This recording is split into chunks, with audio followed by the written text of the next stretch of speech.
Bismillahirrahmanirrahim. On the demand of Shweta Bisnoi, Rajasthan. ये problem differential calculus के curvature chapter से है.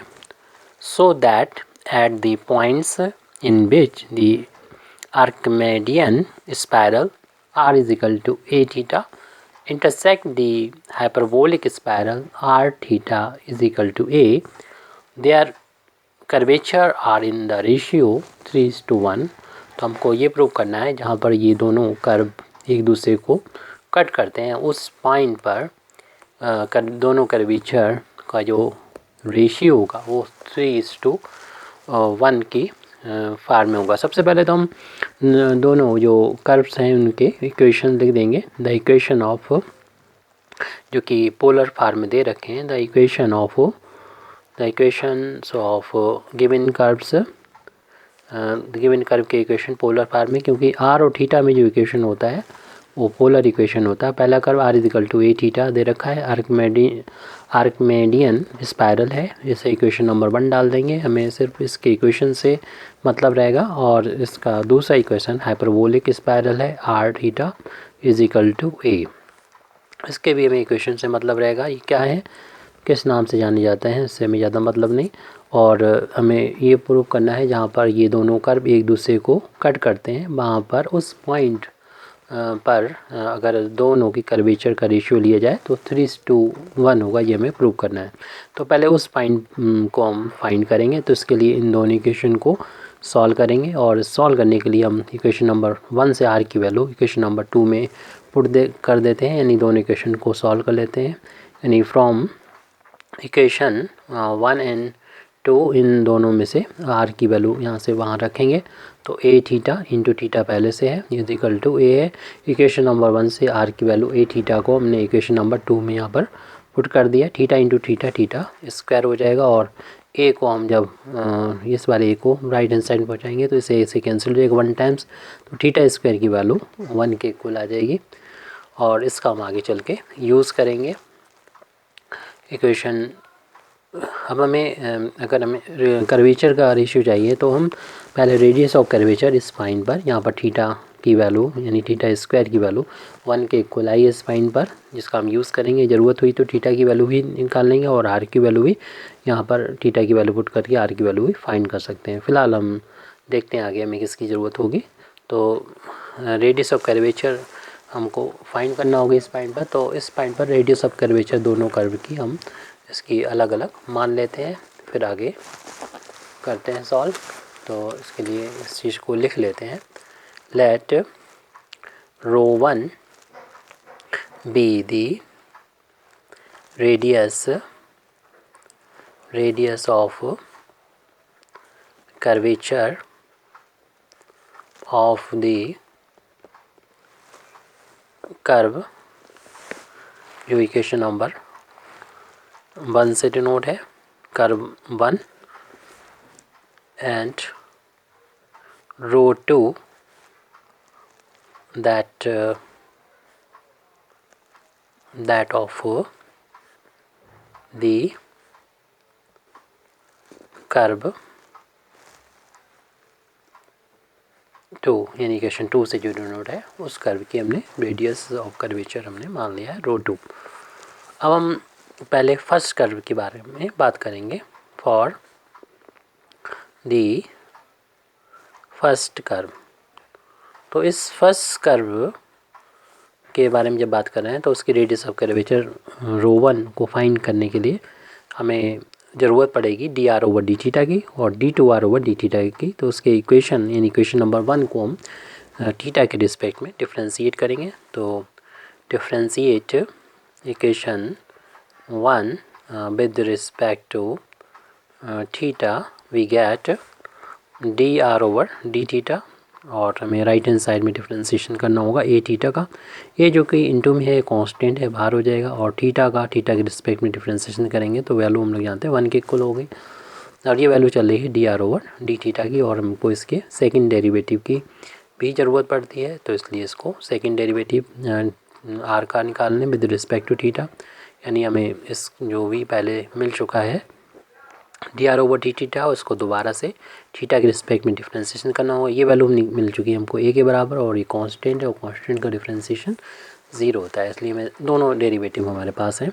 और हम लोग जानते हैं कि किसी भी पॉइंट पर जो रेडियस ऑफ कर्वेचर यानी आर कॉमा थीटा पॉइंट पर रेडियस ऑफ कर्वेचर ρ1 इस फार्मूले से दी जाती है पोलर फॉर्म में, r square plus d are over D theta और का whole of square whole power यहाँ पर 3/2, फिर r square plus 2 d are over D theta का whole of square minus r into d2 r over D theta whole of d2 r over D theta square.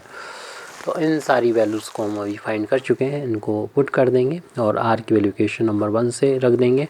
तो radius of curvature first वाले curve की इस निकल आएगी general point पर। अब equation number 1 से देखें, आर की वैल्यू जो है वो ए थीटा के इक्वल है और उसका हमें स्क्वायर करना है, plus d are over D theta की वैल्यू अभी फाइंड की थी जो ए के बराबर थी, इसका स्क्वायर होगा और उसकी पावर 3/2 है। आर की वैल्यू ए थीटा पुट करना है और इसका स्क्वायर करना है, प्लस 2 इंटू ये वैल्यू अभी निकाली थी फाइंड की थी ए, उसका स्क्वायर करना है, माइनस आर इंटू ये वैल्यू सेकंड डेरिवेटिव की वैल्यू अभी 0 के इक्वल आई है, उसको हम यहाँ पर पुट कर देंगे। अब इसको सॉल्व करना है, होल ऑफ स्क्वायर करेंगे तो ए का स्क्वायर हो जाएगा और थीटा का भी स्क्वायर हो जाएगा, प्लस यहाँ पर ये ए का स्क्वायर लिखा हुआ है प्लस ए इसका स्क्वायर होल पावर 3/2 है। ये होल ऑफ स्क्वायर करेंगे ए स्क्वायर थीटा स्क्वायर हो जाएगा प्लस 2 टाइम्स यहाँ पर ए स्क्वायर हो जाएगा। इन यहाँ पर हम देख रहे हैं कि ए स्क्वायर कॉमन मिल रहा है इन दोनों टर्म्स में से। अगर यहाँ से हम इस ब्रैकेट के अंदर अगर हम ए स्क्वायर को कॉमन लेंगे तो थीटा स्क्वायर प्लस का 1 आ जाएगा, होल पावर इसकी 3/2 है और इन दोनों में से हम ए स्क्वायर को कॉमन लेंगे तो ये भी थीटा स्क्वायर प्लस का 2 आ जाएगा।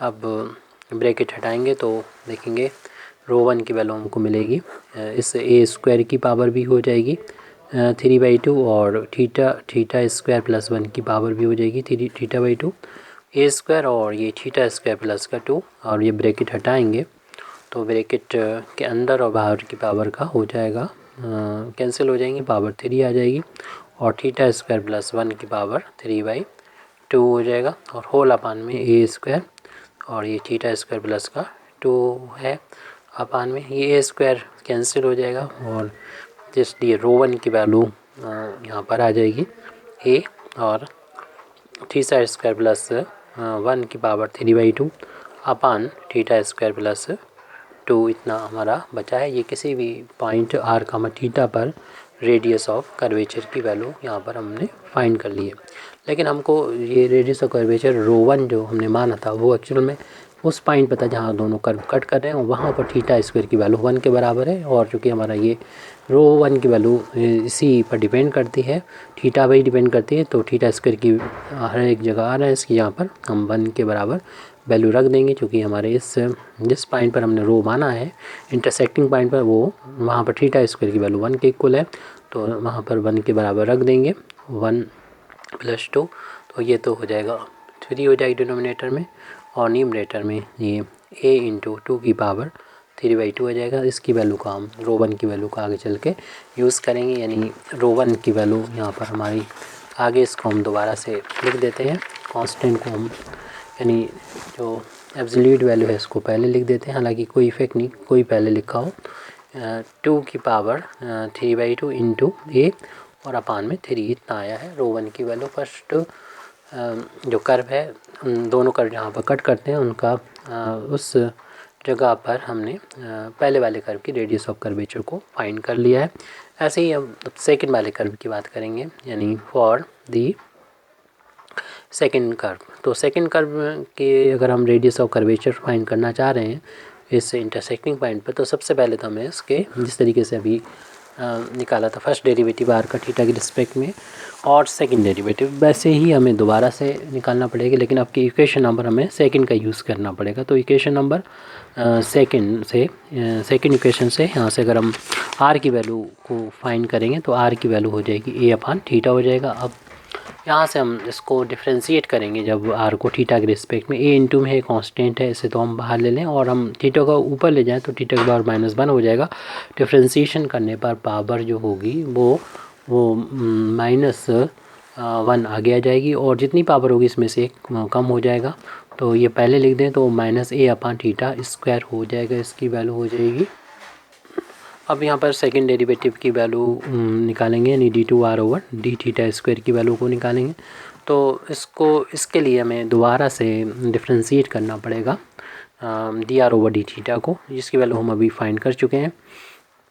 तो इसकी वैल्यू है हमारे पास a/θ² है, इसको डिफ्रेंशिएट करना है और -a इंटू में है कांस्टेंट में बाहर ले लेंगे और हम इस θ² को अपान में ऊपर ले जाएंगे तो पावर इसकी -2 हो जाएगी और जब डिफ्रेंशिएट करेंगे तो पावर -2 आगे आ जाएगी और जितनी भी पावर होगी इसमें से एक कम हो जाएगी, यानी -2 थी एक और कम हो जाएगी तो इससे पावर इसकी -3 यहाँ पर पावर -3 हो जाएगी, जिसको हम यहाँ पर लिख दे रहे हैं -3। और पावर प्लस करना चाहें तो अपान में कर लेंगे और माइनस ये प्लस का हो जाएगा 2a/θ की पावर 3 प्लस हो जाएगी, नीचे करके नीचे लिख दिया। अब इसका जो फार्मूला होता है यानी रेडियस ऑफ कर्वेचर का और सेकंड वाले कर्व की है और हम इंटरसेक्टिंग पॉइंट पे निकालना है जहाँ पर θ² की वैल्यू 1 रख देंगे तो ρ2 की वैल्यू हम निकाल सकते हैं। फार्मूला वही रहेगा, यानी r² पोलर फॉर्म में रेडियस ऑफ कर्वेचर का फार्मूला है, याद कर लेना चाहिए। r² d² plus dr/dθ whole power 3/2 और ये r² प्लस 2 टाइम्स dr/dθ और ये होल² होगा -r into second derivative of r with respect to theta. अब इन सभी की वैल्यू हम फाइंड कर चुके हैं और इक्वेशन नंबर 1 से r की वैल्यू v निकाल चुके हैं। r की वैल्यू आई थी a/θ, उसकी वैल्यू रख दें, इसका स्क्वायर है प्लस फिर dr/dθ ऊपर निकाल चुके हैं हम वैल्यू, ये -a/θ² है, उसका भी स्क्वायर करना, होल पावर 3/2 है और अपान में है r² की वैल्यू a/θ है, इसका स्क्वायर करना है प्लस 2 टाइम्स dr/dθ ऊपर लिख चुके हैं, वही वैल्यू लिखना है, यानी माइनस का a/θ² इसका होल अब स्क्वायर करना है माइनस r की वैल्यू लिखना है a/θ और सॉरी यहाँ पर a है, ये गलत तरीके से लिखा है और into second derivative of r with respect to theta, ये वैल्यू 2a/θ की पावर 3 है। अब इसका कैलकुलेशन को और करना होगा तो इस ब्रैकेट को जब हटाएंगे तो a का भी स्क्वायर हो जाएगा, तो a² और थीटा का भी स्क्वायर हो जाएगा, माइनस का स्क्वायर प्लस होता है और a का स्क्वायर करेंगे तो ये स्क्वायर हो जाएगा और थीटा की पावर यहाँ पर 4 हो जाएगी, थीटा की पावर 4 और होल पावर 3/2 है और यहाँ पर इसी तरीके से होल स्क्वायर करेंगे तो a²/θ² और माइनस का स्क्वायर प्लस हो जाएगा 2 इंटू a²/θ की पावर 4। यहाँ पर ये 2 होंगे और a² और थीटा की पावर दोबारा इसमें 4 कर देंगे। देख रहे हैं ये तो माइनस का है और प्लस का सेम है, इक्वल हैं, तो प्लस माइनस कैंसिल हो जाएगा। अब हम मालूम है कि इंटरसेक्टिंग पॉइंट पर हम रेडियस ऑफ कर्वेचर ρ2 निकाल रहे हैं और वहाँ पर थीटा की वैल्यू आपको मालूम है θ² की 1 होगी, θ² की वैल्यू 1 के इक्वल है, तो थीटा की बार दोनों तरफ स्क्वायर करेंगे, थीटा 4 और 1 का स्क्वायर करेंगे 1 हो जाएगी, थीटा का 4 भी वैल्यू 1 के बराबर ही रहेगी। तो इन वैल्यूज़ को यहाँ पर पुट कर देंगे तो a²/1 हो जाएगा प्लस थीटा a²/θ की 4 की वैल्यू भी 1 हो जाएगी। इस तरीके से होल पावर 3/2 है और यहाँ पर भी हम θ² के यहाँ 1 रख देंगे। बस यहाँ पर ये वाले टर्म तो कैंसिल हो चुके हैं, बस इतना ही बचा हुआ यहाँ पर। तो ये a² ही आया है और ये भी a² है, होल पावर इसकी 3/2 है, अपान में a² में 1 से डिवाइड करेंगे तो ये भी a² ही आएगा।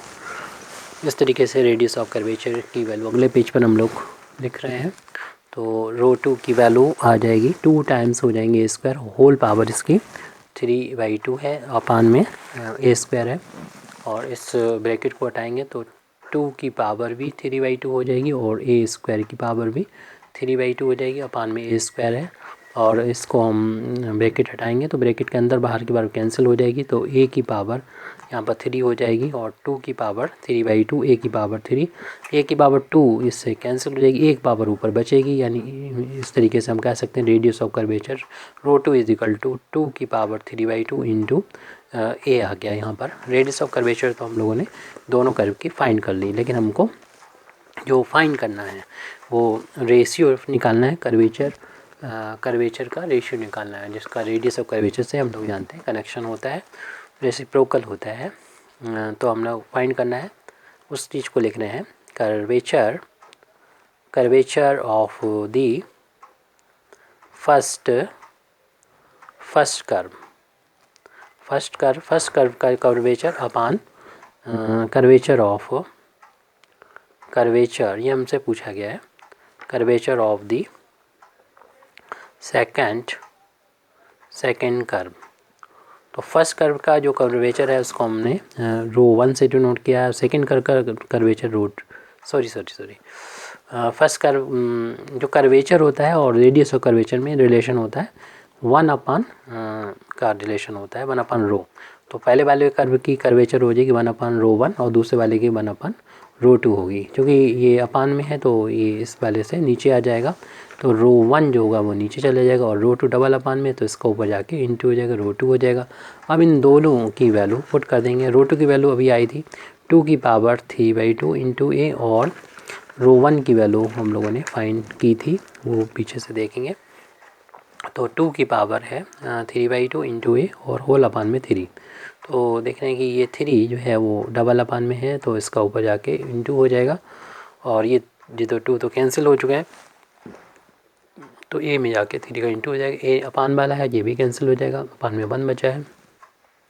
तो जो रेशियम से प्रूव करने को बोला गया था, यानी 3:1 आ चुका है, ये हमको प्रूव करना था कि इनके जो कर्वेचर का जो रेशियो है, हम लोग जानते हैं कि किसी भी कर्व की किसी भी पॉइंट पर कर्वेचर जो होती है वो इक्वल होती है 1/, रेडियस ऑफ कर्वेचर के। यानी ये कर्वेचर और रेडियस ऑफ कर्वेचर का जो रिलेशन होता है वो हम लोग जानते हैं एक दूसरे के, ये रेसिप्रोकल होते हैं। जिस कर्व की रेडियस ऑफ कर्वेचर ज़्यादा होगी तो उसका कर्वेचर कम होगा, और इस तरीके से हम लोगों ने इस रेशियो को फाइंड कर लिया है। तो ये रेसिप्रोकल रिलेशन के बेस पर रेडियस ऑफ कर्वेचर हम लोगों ने फाइंड की थी।